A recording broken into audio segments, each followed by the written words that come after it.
Voilà. C'est grand, non? C'est bon? C'est la parole de ça. Pourquoi?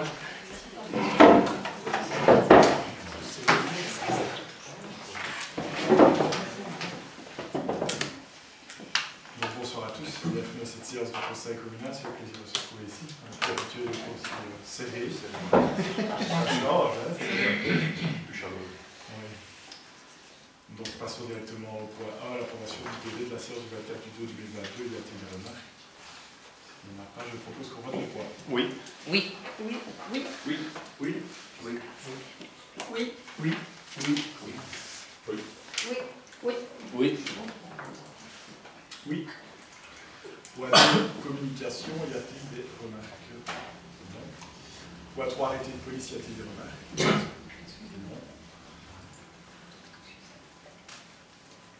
Je vais excuser les deux absents qui se sont excusés, donc Daniela et Loïc. Merci de prendre note pour le TV. Alors, point 4, sanction administrative communale, décret du 6 février 2014 relatif à la voirie communale, convention avec la province de Liège relative à la mise à disposition de la commune d'un fonctionnaire sanctionnateur provincial, désignation d'un fonctionnateur sanctionnateur provincial ont été proposés. Donc, je propose de voter le point. Avec des remarques sur ce point. Oui. On aurait voulu savoir quel était le processus par lequel intervient le fonctionnaire sanctionnateur. Donc, en gros, on a des agents constatateurs qui sont à l'haleine des policiers. Donc, au lieu de il dresse un PV, ça peut aller directement chez le fonctionnaire sanctionnateur, alors qui décide de la sanction, dans un cadre bien entendu. Alors, les personnes souvent ont l'occasion de s'expliquer, de réagir suite à au PV. Certains utilisent leur droit de défense ou pas, mais c'est pour accélérer les procédures. En fait. Donc, ça permet vraiment à un policier de constater une infraction, certaines infractions bien définies, et de l'envoyer au fonctionnateur sanctionnateur, alors qui sont ces deux personnes. Je propose de voter le point. Oui. Oui. Oui. Oui. Oui. Oui. Oui. Oui. Oui. Oui. Oui. Oui. Oui. Oui. Point 5, déclaration d'apparentement prise d'acte, donc de l'apparentement de M. Pierre Lucas à la liste NR. Je demande de prendre acte. Alors, régional visétoise d'habitation, point 6, remplacement d'un délégué suppléant, désignation.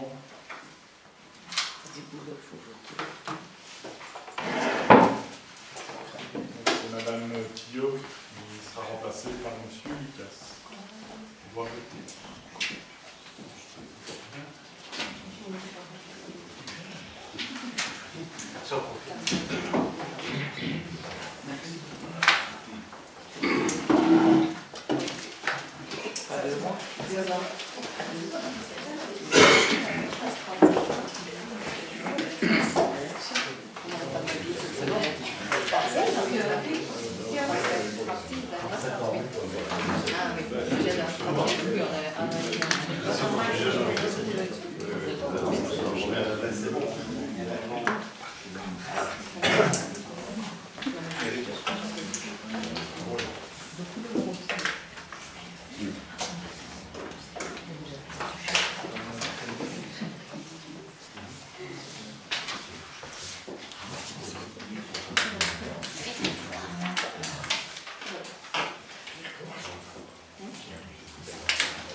aînés, donc nous avons reçu une candidature pour grossir les rangs de Mme Malcher et nous propose d'accepter sa candidature.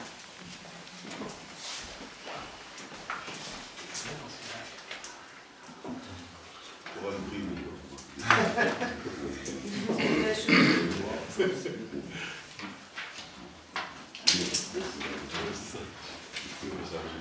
Oui. De toute façon, on parle de taxation à l'égal.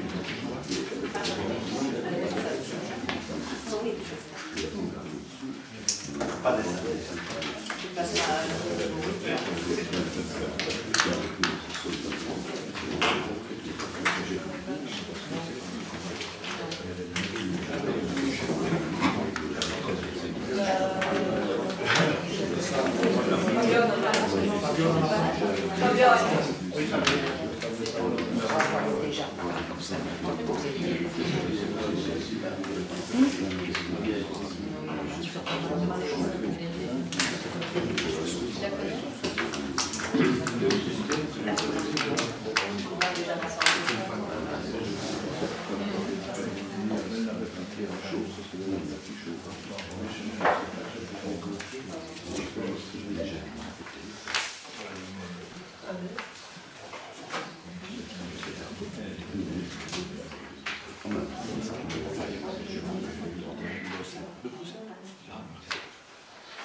Enseignement communal maternel, école de Berneau et de Warsage, ouverture de classe, 24 du 1 2022, de nouveaux élèves dans ces écoles, les chiffres groupements. Ariane. Oui, donc traditionnellement, on ouvre des classes de mi-temps dans chaque école, donc celle de Berneau et celle de Warsage. Donc je vous propose de voter le point, donc de décider d'ouvrir une classe maternelle à l'école de Berneau du 24 du 1 2022 au 30 du 6 2022, c'est bien entendu déjà d'application, et pour Warsage du 24 du 1 aussi au 30 du 6 2022, donc plus 5 pour Warsage, plus 8 pour Berneau. Nous sommes dans des écoles maternelles avec 74 enfants et 60 et 72. On voit c'est des enfants qui viennent principalement d'entités, qui viennent d'ailleurs.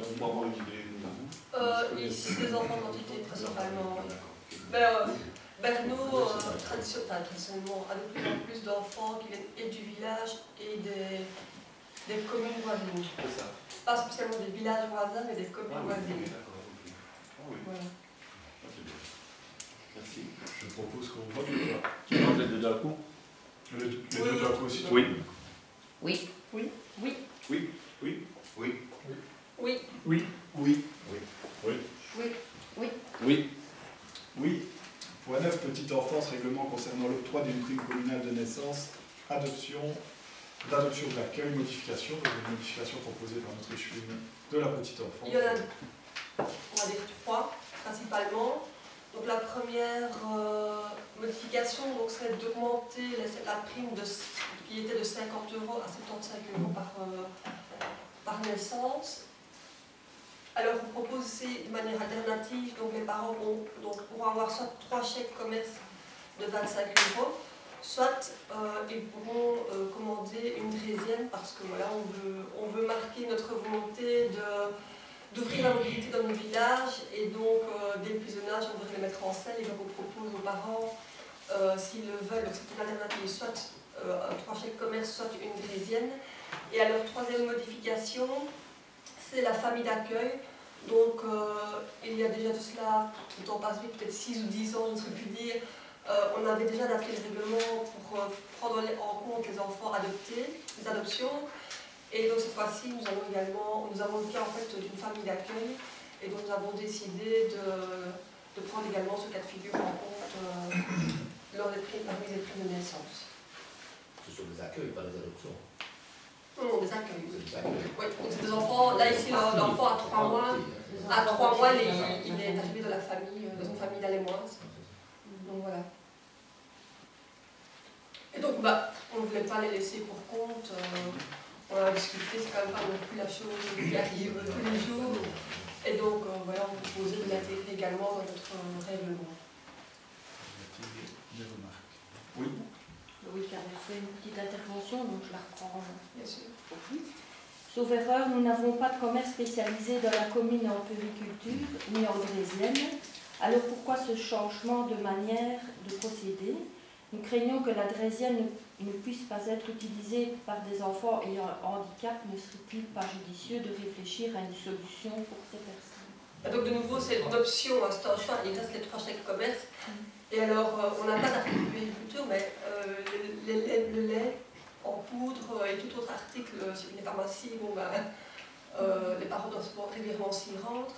Et donc, voilà, ça leur laisse l'opportunité aussi de pouvoir s'adresser à la pharmacie, que ce soit pour du lait, des sucettes ou autres médicaments nécessaires de toilette pour les enfants. Merci. Y a-t-il d'autres questions? Je propose qu'on vote le point. Oui. Oui. Oui. Oui. Oui. Oui. Oui. Oui. Oui. Et... Ah, pardon. Oui. Oui. Oui. C'est pas la même fois.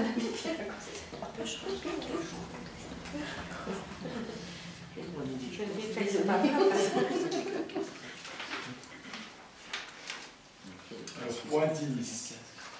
Inondation. Donc, le conseil communal précédent, nous avons déjà eu un point concernant les inondations, c'est-à-dire pour la gestion des coulées boueux, la lutte contre les coulées boueux et la prime accordée pour les bords enherbés. Ici, nous proposons de voter un nouveau point concernant les inondations. Donc, c'est une aide financière communale directe aux particuliers pour des investissements destinés à la protection de leur habitation. Donc, on se rend. Vous avez bien eu l'ensemble des motivations, donc on pense que c'est utile comme mesure, on pense que les sacs de sable c'est parfois un peu dépassé simplement de réagir dans la précipitation et ça n'a pas la même efficacité ni d'un point de vue durable non plus. Donc c'est une alternative proposée aussi dans le cadre de certaines études hydrologiques. On nous dit bon, croire que l'imageur ne sera plus jamais inondé, bon, voilà, je pense que c'est quasi infaisable. Donc, une des solutions pour limiter le nombre d'inondations dans la commune est aussi de se munir à titre individuel. Je pense que le citoyen est aussi acteur de sa propre protection, à côté d'autres mesures qui peuvent être prises pour lutter la gestion des coulées boueux et les débordements de rivières, bien entendu. Donc nous voulons les inciter à se protéger également, individuellement, à protéger leur habitation. Donc ici c'est une prime de 1 000 € maximum à hauteur de 60% hors TVA du montant investi pour l'achat, l'acquisition de bâtards d'eau, pour protéger aussi bien leur porte d'entrée que leurs fenêtres, leur porche de leur allée qui donne par exemple sur une cour juxtant la maison. Donc voilà en gros l'idée qui est proposée ici et le soutien financier direct aux personnes. Donc par rapport aux personnes qui ont été par le passé déjà actives et qui ont investi à ce niveau-là en se munissant de bâtards d'eau, donc on propose de revenir en gros presque 4 ans en arrière pour qu'ils puissent également bénéficier de cette aide financière de la commune. Donc, voilà, en gros, je vais expliquer Fabien. S'il y a des questions sur le point, et également sur la procédure pour donner cette prime. Oui. Justement, pour répartir cette somme, est-ce que les besoins ont été identifiés? Est-ce que c'est le nombre de personnes ou d'habitations qui ont besoin de ce type de matériel? On a donné X euros, je veux dire, à chaque personne, ou peut-être donner un peu plus à d'autres? On a essayé d'estimer. Donc là, c'est sûr que le budget n'est pas arrêté. S'il est dépassé, on se garde une réserve pour revoter un budget complémentaire, pour que chaque personne désireuse puisse pouvoir faire l'acquisition de Matardo. Donc même si ici il faut prévoir un budget pour cette année, au niveau du budget de l'aide financière octroyée à la commune, on a gardé aussi une provision. On pourrait puiser dans cette provision et repasser alors au conseil avec une majoration du crédit, si on voit que c'est nécessaire. C'est difficile à estimer. On a une idée, bien entendu, du nombre de personnes impactées. Dans ces personnes impactées, celle où ce type de mesure peut jouer un rôle important. Après, il faudra que chaque personne investisse. Alors, on laisse une durée en gros, jusqu'à la fin de la mandature, pour qu'une personne ne soit pas serrée si elle ne sait pas investir à l'heure actuelle, parce qu'on avait des coûts de 600-700 €. Donc si elle ne sait pas investir 600-700 €, même si elle retoucherait 60% à l'heure actuelle, une personne au plus dur, on connaît aussi la crise énergétique qui a lieu dans notre pays.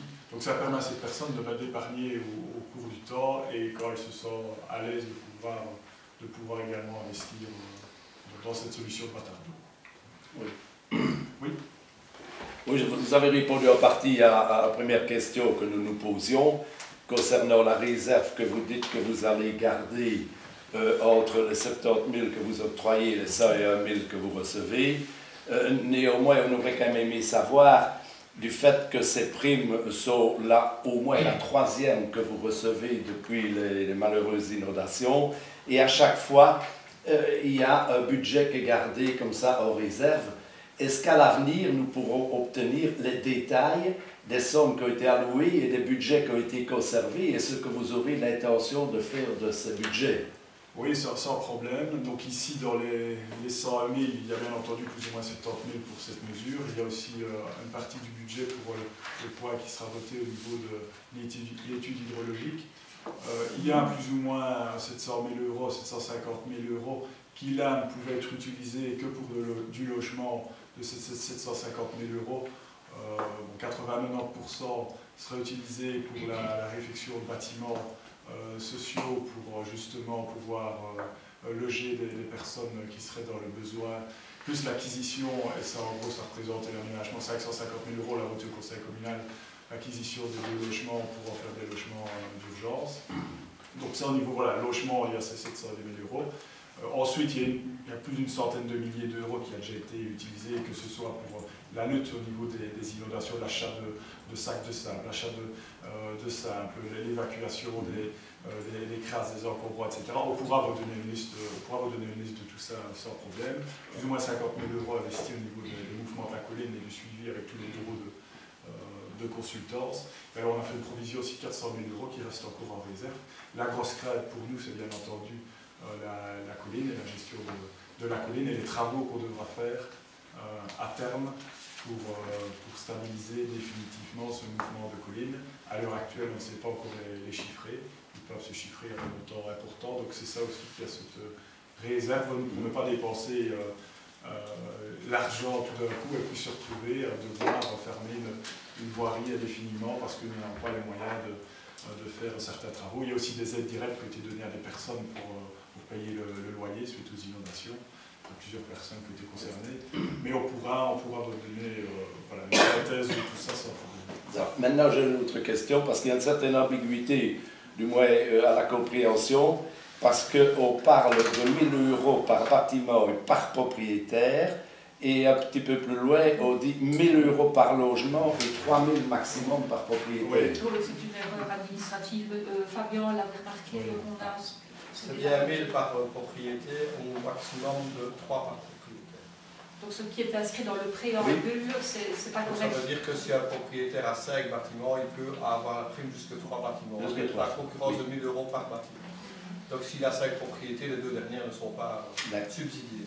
Merci. Maintenant, une dernière question pratique concernant cela. On parle donc effectivement de Batardo. C'est la seule solution qui a été retenue pour obtenir les indemnités de la commune. Maintenant, il faut savoir que des personnes plus âgées ou PMR auront des difficultés à placer dans des délais très serrés des Batardos. J'ai regardé sur des sites spécialisés. On préconise également, c'est un autre budget évidemment, mais il existe des portes de garage étanches sur le premier moteur, même chose pour des volets mécaniques. Est-ce que ce type de protection serait pris en compte aussi pour l'indemnité donnée aux citoyens? Ici, on est dans le cadre de Batardo dans ce point-ci. Maintenant, si, voilà, on voulait, parce qu'il y a plein de mesures, il y a plein de mesures potentielles. Maintenant, si une mesure se rapproche du Batardo, et pour une raison spécifique ou motivée, je pense que le Conseil ne verra pas de problème à considérer que c'est une barrière anti-inondation. D'accord, c'est parce que le Batardo, par définition, est un barrage provisoire. Tandis que la porte de garage étanche, c'est une solution définitive. Donc on pourrait très bien jouer en disant, écoute, ça, ce n'est pas un Batardo, ça n'entre pas en ligne, alors que l'effet est tout à fait le même, si ce n'est le temps pour le mettre en œuvre.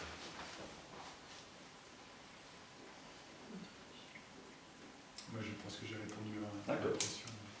Je vais demander pour tous les habitants de la résidence immunisée, doivent-ils faire une demande individuellement ou est-ce qu'ils doivent d'abord s'adresser à la régionale avant de faire les démarches? Oui, c'est réservé tous les locataires de la résidence initiale n'ont pas été. C'est réservé aux propriétaires du bâtiment. Donc ils doivent en faire la demande à la régionale d'habitation. Maintenant, la régionale d'habitation ne va pas recevoir, je veux dire, 50 000 € de la commune pour les 50 maisons. Donc là, elle sera limitée à 3 000 € les maisons de Croix n'ont pas été impactées. Non, voilà, je pense qu'il y en a. Heureusement. Donc ça, c'est sûr que... C'est pour ça qu'on voulait aussi laisser la possibilité aux propriétaires de pouvoir aménager 3 logements, parce que sinon le locataire, lui, ne sait pas en faire la demande. Que là, il doit s'adresser à son propriétaire, parce qu'on ne peut pas donner une prime pour toucher un bien qui nous appartient. Ils doivent passer par la régionale. Ils doivent, quoi qu'il arrive, quel que soit le propriétaire, qu'il soit public ou privé, passer par le propriétaire, c'est lui qui fait la demande. Parce qu'au final, c'est lui qui investira aussi les 40% restants. Logiquement, sauf accord, bien entendu, le propriétaire et le locataire. S'il n'y a plus de questions, je propose qu'on vote le point. Oui. Oui. Oui. Oui. Oui. Oui. Oui. Oui. Oui. Oui. Oui. Oui. Oui. Oui. Oui. Oui. Patrimoine communal, mise à disposition à titre précaire et temporaire d'une parcelle privée communale à Mortrou en vue d'y organiser du pâturage de moutons. Approbation des conditions, nous avons déjà voté un point similaire, c'est une autre petite parcelle à Mortrou. Bon, je ne sais pas si tu veux ajouter quelque chose. Le parcelle, c'est léger, voilà l'occasion de présenter pour les moutons. C'est une petite parcelle qui s'y prête bien. Malheureusement, celui qui est vraiment intéressé devra faire un beau travail de reclôturer et tout. C'est ça qu'on a mis les conditions. Pour 3 ans. Y a-t-il des questions? Oui, justement, c'est une parcelle communale qui est mise à disposition pour faire soumission d'un affaire publique, certainement. Donc pourquoi demander à faire perdre les moutons pour des vaches léchées, pour décider de des moutons, sans avoir l'appel public ou quelqu'un qui se présenterait pour occuper cette ferme? Parce que c'est une parcelle qui n'est pas facile d'exploitation. Ça change très fort. C'est étroit, les agriculteurs ne savent même pas ouvrir leur machine. Et c'est pour cette raison-là qu'on s'est dirigé vers les moutons. Il y a déjà des biquettes. Et il y a déjà quelques qui demandent, je veux dire, moi, il y a des amateurs, il y a une demande, on a mais voilà, c'est ça que je dis, parce que des épisodes de moutons, il n'y en a pas qui viennent ici. Il y a une demande, maintenant, voilà, on ne peut pas l'attribuer à quelqu'un dans une procédure publique. Voilà, c'est ça. Mais oui, il y a comme il y a une demande pour les chèvres, et voilà, à côté, ces petits animaux en proximité de voiries pour les enfants du village, tout ça, c'est sympathique. Voilà, diversifié. Oui. Oui, j'ai une question concernant cette problématique. Je vois que vous allez donc faire une convention d'occupation précaire et je voudrais savoir quelle affectation dans le futur est prévue pour cette parcelle. C'est-à-dire que, m'étant renseigné à l'Union de Villes et Communes, je me suis aperçu que l'occupation précaire ne peut s'inscrire que dans le contexte particulier où ce bien est mis en occupation précaire en attendant une affectation qui est prévue et connue. Donc j'aurais aimé savoir quelle est cette affectation, compte tenu que ce bien se situe en zone agricole, en dehors du plan de secteur, donc ne peut être utilisé qu'à des fins agricoles, en région agricole, donc, et on élimine d'office un agriculteur en disant nous faisons une occupation précaire. Et ça, d'après le règlement de l'Union des Villes et Communes, il est clair que s'il n'y a pas d'affectation bien précise pour ce bien et qu'on désigne une application précaire, c'est clairement une recherche d'échapper au bail à ferme, ce qui, dans ce cas, n'est pas autorisé. Mais l'agent s'est renseigné par rapport à ce type de dossier, c'est le même qu'on avait voté la dernière fois. Vous avez voté également. Donc, elle s'est renseignée aussi bien au niveau de l'Union des Villes et Communes wallonnes, ce qui se faisait également ailleurs, et pour elle, la procédure est correcte. Et c'est vrai que la personne a vocation à rester dans un intérêt environnemental, voilà, animalier et autres. Oui, mais à la différence de l'occupation des biquettes l'année passée, les biquettes se mettaient dans un cadre où la commune avait désigné cet endroit pour faire une zone de tranquillité. Donc on peut comprendre, zone de tranquillité, zone de jeu, zone de sport, n'importe quoi, c'est une affectation qui peut être réglementée. Mais dans ce cas-ci, il n'y a rien de prévu à cet effet, donc c'est purement et simplement essayer de ne pas faire un bail à faire. Mais je dis, la volonté ici, c'est de mettre des moutons, comme on l'a dit. Donc on a trouvé la meilleure logique pour pouvoir y mettre des moutons, et ce qui nous a été conseillé par notre agent administratif et par l'Union des Villes, où elle s'est renseignée également. Donc est-ce qu'on peut appeler ça une petite zone animalière, une zone de silence, une zone de tranquillité, une zone campagnarde? Je pense que la zone de silence, c'est un peu le même style. C'est vrai que des biquettes ou des moutons, je ne pense pas la différence. Enfin, l'emplacement est différent. Autre chose à cet égard, je n'ai pas très bien compris la mise en soumission, où on dit quelque part que ce sera une redevance annuelle, et un peu plus loin, je vois que c'est une redevance à l'hectare pour 3 ans. Donc la soumission, la mise à prix est de 500 €. Est-ce que c'est 500 € pour 3 ans? Oui. C'est 500 €? Oui, c'est mis 500 € pour les 3 ans. Pour 3 ans. Donc c'est en gros 133 € annuellement la soumission. Maintenant, il faut savoir que cette soumission ne peut pas être dépassée de beaucoup, parce que la mise à disposition d'une parcelle en occupation précaire, la somme doit être extrêmement modique par rapport à la somme d'un loyer conventionnel. Or, le loyer conventionnel de cette parcelle, en fonction de sa situation en zone herbagère de Liège et le coefficient de fermage, c'est 322 € l'hectare. Donc, il faut absolument que ce bien reste en dessous de 322 € l'hectare. Et que proposez-vous alors par rapport à ce dossier-ci? Je n'ai rien à proposer. Justement, si, ce que je propose par rapport à ce dossier, c'est compte tenu à mon sens, on ne respecte pas la législation telle qu'elle est prévue par l'Union des Villes et Communes, et en attendant de trouver une proposition qui retient tous ces éléments, j'aurais demandé qu'on reporte le point. Mais la seule chose qui manque dans ce dossier, si je te comprends bien, Francis, c'est qu'est-ce qu'on va y faire après. Après. À la limite, je serais tenté de dire qu'on pourrait changer la formulation en disant que ce sera une zone de tranquillité. Mais il faudrait changer, ça au quoi, dans une zone agricole, d'évoluer à l'agriculture, on est en train de mettre des agriculteurs hors circuit, peu importe que la parcelle soit grande, petite, qu'elle convienne pour des moutons ou pas, c'est une parcelle agricole, en zone agricole, et je trouve que là, on met vraiment les agriculteurs en dehors du coup. Si je suis ton raisonnement, ça voudrait dire que privilégions les agriculteurs, faisons un bail à ferme. Qu'est-ce qu'il en résulte alors du côté communal par rapport à un bail à ferme? Où allons-nous? À partir du moment où la commune met un bien privé, parce que ce n'est pas un bien public, c'est un bien communal privé.